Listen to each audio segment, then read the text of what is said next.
അപ്പോൾ തുടങ്ങണ് മിസ്റ്റർ തെക്കൂട്ട് എന്ന YouTube channel ചെറിയ രീതിയിൽ സ്റ്റാർട്ട് ചെയ്യണം. ഒരുപാട് കാലമായി ഇങ്ങനെ മനസ്സിൽ ഇങ്ങനെ കൊണ്ടു നടക്കുന്നു. എല്ലാവരും ഇങ്ങനെ ചാനൽ തുടങ്ങിയിട്ടുണ്ട്, വീഡിയോസ് ചെയ്യുന്നുണ്ട്. അപ്പോൾ നമ്മളൊരു സാന്നിധ്യം അറിയിക്കണമല്ലോ. ഞാൻ തീരെ വീഡിയോസോ കാര്യങ്ങളൊന്നും ചെയ്യാത്ത ആളാണ്. അപ്പോൾ നല്ല ടൈമിന് വേണ്ടി ഇങ്ങനെ നീട്ടി നീട്ടി നീട്ടി കൊണ്ടുപോയിട്ട് ഏകദേശം ഇതുവരെ എത്തി.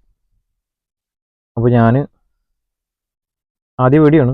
അപ്പോൾ എല്ലാവരും ആരൊക്കെ ഇതിനെ സ്വീകരിക്കും, ആരൊക്കെ ഇതിനെ തള്ളും എന്നുള്ളത് അറിയില്ല. അപ്പോൾ ജസ്റ്റ് നമ്മുടെ നാട്ടിൽ നടക്കുന്ന കാര്യങ്ങളുമായി ബന്ധപ്പെട്ട് നമ്മളേതായ ഒരു ശൈലിയിൽ സംസാരിക്കുക എന്നതാണ് ഞാൻ ഉദ്ദേശിക്കുന്നത്. അതുപോലെ നല്ല നല്ല കണ്ടന്റുകൾ കിട്ടിയാൽ തീർച്ചയായിട്ടും ചെയ്യും. അപ്പോൾ നമ്മളൊരു അടയാളപ്പെടുത്തിട്ട് നമ്മൾ ഭാവിയിൽ വെച്ചാൽ പിന്നീട് ഒരിക്കൽ നമ്മൾക്കത് കാണുമ്പോൾ ഒരു മനസ്സുഖം, അതിലപ്പുറമൊന്നുമില്ല. ഒരു രസകരം ഇങ്ങനെ കൊണ്ടു നടക്കുന്നത് മാത്രം.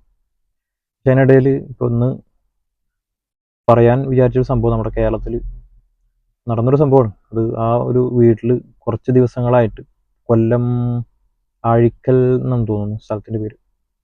അവിടെ ഒരു സതി എന്നുണ്ടല്ലോ അമ്മ ഉണ്ട്.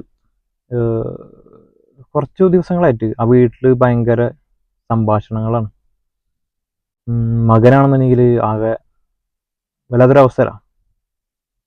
അപ്പോൾ ആ അമ്മ ദിവസങ്ങൾക്ക് മുന്നേ അമ്മ ഇങ്ങനെ പറഞ്ഞു വെക്കുകയാണ്, എടാ മോനെ എന്തപ്പോൾ ജീവിച്ചിട്ട്, കാരണം നമ്മളെ നോക്കാൻ അല്ലെങ്കിൽ നമ്മുടെ കാര്യങ്ങൾ ഒന്ന് അന്വേഷിക്കാനോ അല്ലെങ്കിൽ വീട്ടിലെ കാര്യങ്ങളൊന്ന് എന്തെങ്കിലും ഒരു ഹെൽപ്പ് ചെയ്യാനോ ഒരാളും വരുന്നില്ല. ഒരു വല്ലാത്തൊരു അവസ്ഥയാണത്. വെച്ചാൽ അത് ഏതൊരാൾക്കും സ്വാഭാവികമായിട്ടും ഒരു മിഡിലായിട്ടുള്ള ആളുകൾ വെച്ചാൽ നല്ല പൈസ ഉള്ളവർക്ക് കുഴപ്പമില്ല, അവരിൽ പൈസ ഉണ്ട്, അത് കാരണം അവരെ കാര്യങ്ങളൊക്കെ നടക്കും.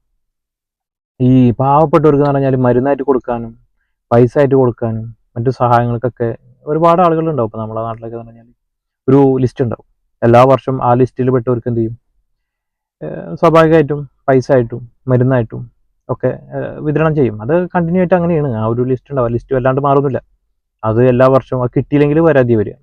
പക്ഷേ ഞാൻ ഏകദേശം ഒരു 2018-19 ആ സമയത്താണെന്ന് തോന്നുന്നു നമ്മളെ നാട്ടിൽ ഇതുപോലെ തന്നെ ഒരു കിറ്റ് കൊടുക്കലുമായി ബന്ധപ്പെട്ടിട്ട് വേറൊരു ടീം തന്ന കിറ്റ് ആയിട്ട് നമ്മൾ ഒരു വീട്ടിൽ പോയപ്പോൾ അവിടെ കണ്ടൊരു കാഴ്ചയുണ്ട്. അത് പറയാൻ കാരണം വെച്ചാൽ ഇപ്പോൾ ഈ നമ്മുടെ കഥയ്ക്ക് വരാം.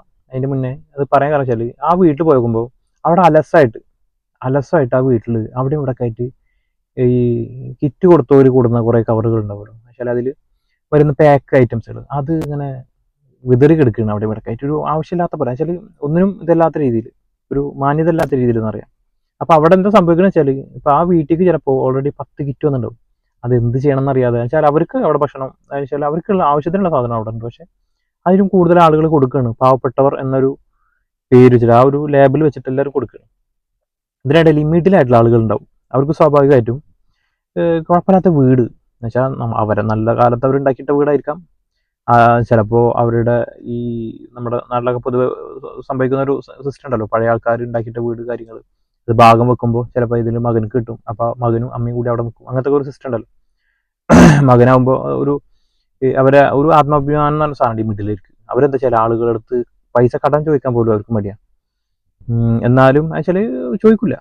പിന്നെ ആരെങ്കിലും കണ്ടറിഞ്ഞ് കൊടുത്താൽ അവരൊരു സന്തോഷമുണ്ട്, വലിയൊരു സന്തോഷമാണ്. അത് പറഞ്ഞറിയിക്കാൻ പറ്റില്ല. ആരെങ്കിലൊക്കെ കണ്ടറിഞ്ഞിട്ട് ആരും അറിയാതെ വെച്ചാൽ ആരെങ്കിലും അറിഞ്ഞു കഴിഞ്ഞാൽ അവർക്ക് ഭയങ്കര ക്ഷേമം.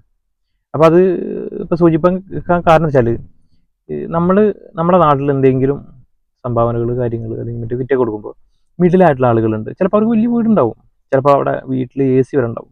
പക്ഷേ അവരുടെ ജീവിതങ്ങൾ കഴിഞ്ഞു പോണത് വളരെ മോശപ്പെട്ട രീതിയിലായിരിക്കും. ചിലപ്പോൾ അവിടുത്തെ ഭർത്താവിന് ചിലപ്പോൾ ജോലി ഉണ്ടാവില്ല. കാരണം ഇത്ര കാലം ജോലി ഉണ്ടാവും, അവിടെ പിരിച്ചു വിട്ടിട്ട് നാട്ടിൽ എന്ത് ചെയ്യണമെന്ന് അറിയാതെ നിൽക്കുന്ന ഒരു സമയം ഉണ്ടായിരിക്കും. സ്വാഭാവികമായും ചിലരൊക്കെ നാട്ടിൽ വന്നു കഴിഞ്ഞാൽ സാധാരണ എന്തെങ്കിലും ജോലിക്കൊക്കെ ആളുകൾ റിക്വസ്റ്റ് ചെയ്താൽ ഞാൻ പണിക്ക് പറ്റുക അല്ലെങ്കിൽ നിങ്ങളെ ജോലിക്ക് പറ്റുക പറഞ്ഞാൽ അക്സെപ്റ്റ് ചെയ്യില്ല. കാരണം ഇപ്പോൾ പ്രത്യേകിച്ച് നാട്ടിലൊക്കെ അറിഞ്ഞാൽ എല്ലാ മേഖലയിലും ബംഗാളികളാണ്. അപ്പോൾ സ്വാഭാവികമായിട്ടും പിന്നെ വേറെ ഒരു ഫീൽഡ് പറഞ്ഞാൽ ഇപ്പോൾ വണ്ടി ഫീൽഡോ മറ്റൊക്കെ ചിലപ്പോൾ അവർക്ക് ഡ്രൈവിംഗ് അറിയുണ്ടാവില്ല. അവർക്ക് അറിയാവുന്ന പണികളാണെങ്കിൽ നാട്ടിൽ കിട്ടാൻ സാധ്യതയില്ല.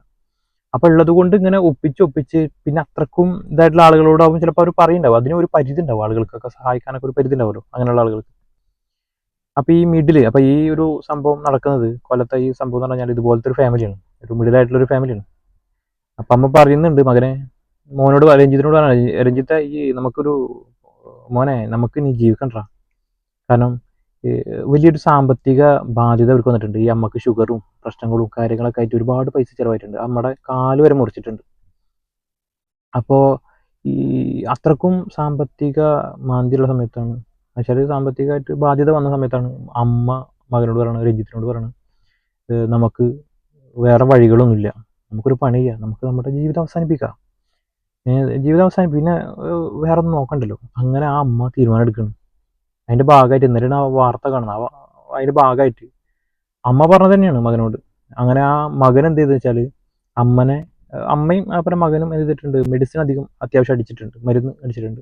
ആ മരുന്ന് അടിച്ചതിന് ശേഷം അമ്മനെ കഴുത്തിൽ ഷാൾ മുറുക്കിയിട്ട് കൊല്ലുകയാണ്. പക്ഷെ ബോധം പോയി. അപ്പോൾ വലിച്ചപ്പോൾ ബോധം പോയി. അപ്പോൾ മകൻ വിചാരിച്ചു ഈ അമ്മ മരിച്ചു എന്ന് കരുതിയിട്ട് എന്ത് ചെയ്തു, ജീവന് തുല്യം സ്നേഹിച്ച അത്രക്കും അവർ കെയർ ചെയ്തിട്ട് അത്രക്കും ഇതായിട്ടുള്ള ആ ഒരു അവസ്ഥ വല്ലാത്തൊരു അവസ്ഥയാണ്. എന്നിട്ട് ആ അമ്മനെ എന്ത് ചെയ്യുന്നു, അമ്മ മരിച്ചെന്ന് കരുതിയിട്ട് മകൻ എന്ത് ചെയ്യണം, ഈ റൂമിൽ പോയിട്ട് തൂങ്ങി മരിക്കണം, സ്വയം തൂങ്ങി മരിക്കണം. അങ്ങനെ മരിച്ചു. അങ്ങനെ ഇപ്പോൾ നിങ്ങൾ ചിലപ്പോൾ വാർത്തയിൽ ഇതിലൊക്കെ കണ്ടിട്ടുണ്ടാവും. ഈ മകൻ എന്ത് ചെയ്തു, തൂങ്ങി മരിച്ചു. അത് ഈ സംഭവം കാണുന്നത് എങ്ങനെ വെച്ചാൽ, പിറ്റേ ദിവസം ഇന്നലെ കഴിഞ്ഞിരിക്കണ്, ഇന്ന് എന്ത് ചെയ്യുന്നത്, KCB-ക്കാർ ആ വഴി വന്നിട്ട് നോക്കണ സമയത്ത് അമ്മ ഇങ്ങനെ വിളിക്കുന്നുണ്ട്, മോനെ വെള്ളം എന്നിട്ട് പതുക്കെ വിളിക്കുന്നുണ്ട്. പക്ഷെ അപ്പോൾ സൗണ്ട് കേട്ടപ്പോൾ ആൾ എത്തിച്ചു നോക്കുമ്പോൾ റൂമിൽ കാണുന്ന കാഴ്ച ഒരാൾ തൂങ്ങി മരിച്ചിട്ട് കാണുന്നുണ്ട്, തൂങ്ങി കിടക്കുന്നു. ഉടനടി മൂപ്പരാൾക്ക് സ്വാഭാവികമല്ലേ, മൂപ്പരാളാകെ പേടിച്ചു. അതിൽ ഈ അയൽവാസിയായിട്ടുള്ള ആളുകളെ വിളിച്ചു, നേരെ അവർ പോലീസിനെ വിളിച്ചു. അപ്പോൾ ഈ അയൽവാസികൾ തന്നെ അവിടുന്ന് പറഞ്ഞു ഇവർക്ക് ബാധ്യത കാര്യങ്ങളൊക്കെ ഉണ്ട്. അപ്പോൾ ആ അയൽവാസികളൊക്കെ ഒരു അവസ്ഥ നോക്കി, ഈ അയൽവാസികൾക്ക് ഇത് ആദ്യം അറിയുന്നുണ്ടെങ്കിൽ എന്തെങ്കിലുമൊക്കെ ചെയ്യാതെ. പക്ഷേ ഇതിൽ വേറൊരു സംഭവം വെച്ചാൽ, നമ്മൾ ഈ ഫേസ്ബുക്കിലും ഇൻസ്റ്റയിലൊക്കെ കാണും, എന്താ വെച്ചാൽ ഇതുപോലെയുള്ള മരണത്തിൻ്റെ അതുപോലെ ഇങ്ങനത്തെ ഈ സംഭവങ്ങൾ വാർത്തകളൊക്കെ കണ്ടു കഴിഞ്ഞാൽ അതിനിടയിൽ ചില ആൾക്കാർ വന്നിട്ട് എന്ത് ചെയ്യും, കമൻ്റ് ഇടും, ആ അമ്മച്ചിക്ക് അല്ലെങ്കിൽ ആ മോനോട് ഞങ്ങളോടൊന്ന് പറയായിരുന്നു, ഞങ്ങൾ അവരുടെ ജീവിതം രക്ഷപ്പെടുത്തിയിരുന്നു. പക്ഷെ വെറുതെ പറയായിരുന്നു. അതൊക്കെ വെറും ഡയലോഗ് മാത്രമേ ഉണ്ടാവുള്ളൂ. അവരൊന്നും ചെയ്യാനൊന്നും പോകില്ല. ചില ആൾക്കാർ പറയും നല്ല ആരോഗ്യം ഉണ്ടല്ലോ, അയാൾക്ക് ജോലിക്ക് പോയിട്ട് ആ കുടുംബത്തിനെ രക്ഷിച്ചു വിടുന്നു. പക്ഷെ ഇവിടെ നമ്മൾ ചിന്തിക്കേണ്ട കാര്യം എന്ന് വെച്ചാൽ, നേരത്തെ പറഞ്ഞു നിർത്തിയതാണ്. കാരണം വെച്ചാൽ അവർക്ക് ജോലി ചെയ്യാനുള്ള ചിലപ്പോൾ എന്തെങ്കിലും റീസൺ, എന്തെങ്കിലും പ്രശ്നങ്ങൾ കാര്യങ്ങളുണ്ടായിരിക്കാം, എന്തെങ്കിലും അസുഖങ്ങൾ കാര്യങ്ങൾ ഇപ്പോൾ മകനക്ക് ഉണ്ടായിരിക്കാം. അതിൽ പറയുന്നുണ്ട്, അതിൽ കേസിൽ പറയുന്നുണ്ട് വെച്ചാൽ കുറച്ച് കാലങ്ങളായിട്ട് മകനും അമ്മയും എന്താണ് പ്രശ്നത്തിലാണെന്ന് വെച്ചാൽ അസുഖബാധിതരാണ് എന്ന് പറയുന്നുണ്ട്, മാനസികമായിട്ടുള്ള പ്രശ്നങ്ങൾ. അത് ഈ സാമ്പത്തിക മാന്ദ്യം ഇതൊക്കെ വന്നപ്പോഴായിരിക്കാം. എനിവേ ഞാനിപ്പോൾ ഈ വീഡിയോ ചെയ്യാനും അതുപോലെ ഇതിൻ്റെ ഒരു മെയിൻ റീസൺ എന്താ വെച്ചാൽ, ഈ നമ്മൾ സഹായങ്ങൾ കാര്യങ്ങൾ ചെയ്യുമ്പോൾ പരമാവധി മിഡിലായിട്ടുള്ള ആളുകളിലേക്കും എന്ത് ചെയ്യുക, പൈസകൾ എത്തിക്കാൻ ശ്രമിക്കുക. അതുപോലെ തന്നെ ഈ കിറ്റുകൾ കൊടുക്കുന്നുണ്ടെങ്കിൽ അത് ആരും അറിയാതെ കൊടുക്കണം. അല്ലാതെ 4 ആളെ അറിയിച്ചിട്ട് ഇപ്പോൾ ഈ അടുത്ത് തന്നെ ഒരു വീഡിയോ പുറത്താരുമല്ല, നമ്മുടെ ഷാജിക്കാട് ഒരു വീഡിയോ ഉണ്ടായിരുന്നു, അവിടെ മൈജി ഷാജിക്കാട്. ആ വീഡിയോ പലരും പല രീതിയിൽ അതിനെടുത്തിട്ടുണ്ട്. പക്ഷേ അതിനെ 2 തരത്തിലും കാണാം.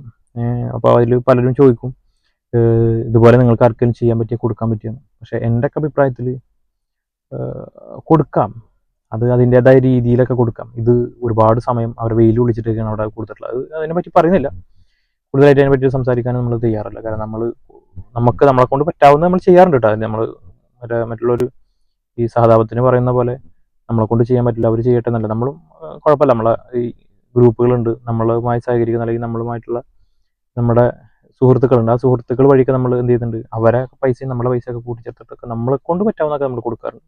അപ്പോൾ അതുകൊണ്ട് നിങ്ങളൊക്കെ നാട്ടിലൊക്കെ ഇപ്പോൾ ഈ കൊല്ലത്ത് സംഭവിച്ച സംഭവങ്ങൾ ഇനി ആവർത്തിക്കാതിരിക്കാൻ നമ്മളെ നാട്ടിൽ നമ്മൾ ഓരോ വാർഡ് നമുക്കറിയാമല്ലോ. അപ്പോൾ ഓരോ വാർഡുകളിലൊക്കെ നമ്മൾ പരമാവധി സെർച്ച് ചെയ്യുക, ഏതെങ്കിലും പാവപ്പെട്ട ആളുകളുണ്ടോ, അവകാശികളുണ്ടോ, അത് മരുന്നായിട്ടാവട്ടെ, അതല്ലാന്നുണ്ടെങ്കിൽ ഈ പൈസ ആയിട്ടാവട്ടെ, നമ്മൾ എന്ത് ചെയ്യുക, അവർക്കൊരു ഹെൽപ്പ് തീർച്ചയായിട്ടും എത്തിക്കുക. അതുപോലെ തന്നെ ഗവൺമെൻറ്റിൻ്റെ ഭാഗത്തു നിന്ന് എന്തെങ്കിലും കാര്യമായിട്ട് എന്തെങ്കിലും വാങ്ങിക്കൊടുക്കാൻ പറ്റുന്നുണ്ടെങ്കിൽ അതും പരമാവധി വാങ്ങിക്കൊടുക്കുക. ഇപ്പോൾ ഈ അടുത്ത് ഇപ്പോൾ ഒരു മന്ത്രി പറഞ്ഞിട്ടുണ്ട്, എന്ന് വെച്ചാൽ ആത്മഹത്യ കുറഞ്ഞുകൊണ്ട് പെൻഷൻ്റെ ബാധ്യത കൂടിയെന്ന്. ഇപ്പോൾ ലാസ്റ്റ് ഒരു ചെറിയാൻ മന്ത്രി ചെറിയാൻ പറഞ്ഞിട്ടുണ്ട്. അപ്പോൾ അതൊക്കെ ചിന്തിക്കുമ്പോൾ അത് വേറെ ഒരു തരത്തിലേക്കാണ് അതിൻ്റെ കാര്യങ്ങളൊക്കെ പോകുന്നത്. അപ്പോൾ അതുകൊണ്ട് ജനങ്ങൾ തന്നെ ഒറ്റക്കെട്ടായിട്ട് നിന്നിട്ട് ജനങ്ങളിലേക്ക് എല്ലാവർക്കും പരസ്പരം സഹായങ്ങൾ, കാരണം പാവപ്പെട്ടവർക്ക് വീണ്ടും കുറ്റി കൊടുക്കുന്നുണ്ട്. അതുപോലെ തന്നെ ഈ പൈസ ഉള്ളവരാണെന്നുണ്ടെങ്കിൽ ആ പൈസ ഇട്ട് അവർ ജീവിച്ചു പോകുന്നുണ്ട്. ഈ മിഡിലായിട്ടുള്ള ആളുകളിൽ പലരും, എല്ലാവരും അല്ല കേട്ടോ, അതിൽ ഒരു 20% പേരും വലിയൊരു ക്രൈസിസിലൂടെ വലിയൊരു ബാധ്യതയിലൂടെയാണ് പോയിക്കൊണ്ടിരിക്കുന്നത്. അപ്പോൾ അതുകൊണ്ട് പരമാവധി നമ്മുടെ നാട്ടിലൊക്കെ ഹെൽപ്പ് ചെയ്യാൻ പറ്റുന്നവരുണ്ടെങ്കിൽ അങ്ങനെയുള്ളവരും കൂടെ പരിഗണിക്കുക എന്നുള്ളതാണ് എൻ്റെ ആദ്യ വീഡിയോ. അപ്പോൾ എന്നെ സപ്പോർട്ട് ചെയ്യാൻ നിങ്ങൾ ഉണ്ടാവും എന്നറിയാം. എന്നിരുന്നാലും ഞാൻ തുടരുകയാണ്. ഇനി എനിക്ക് പറ്റാവുന്ന രീതിയിൽ ഓരോ വിഷയങ്ങളാവട്ടെ, അതുപോലെ എന്തെങ്കിലും കഥകളോ അല്ലെങ്കിൽ മറ്റുള്ള കാര്യങ്ങളൊക്കെ ആയിട്ട് ഇനിയും വരാം. ബൈ.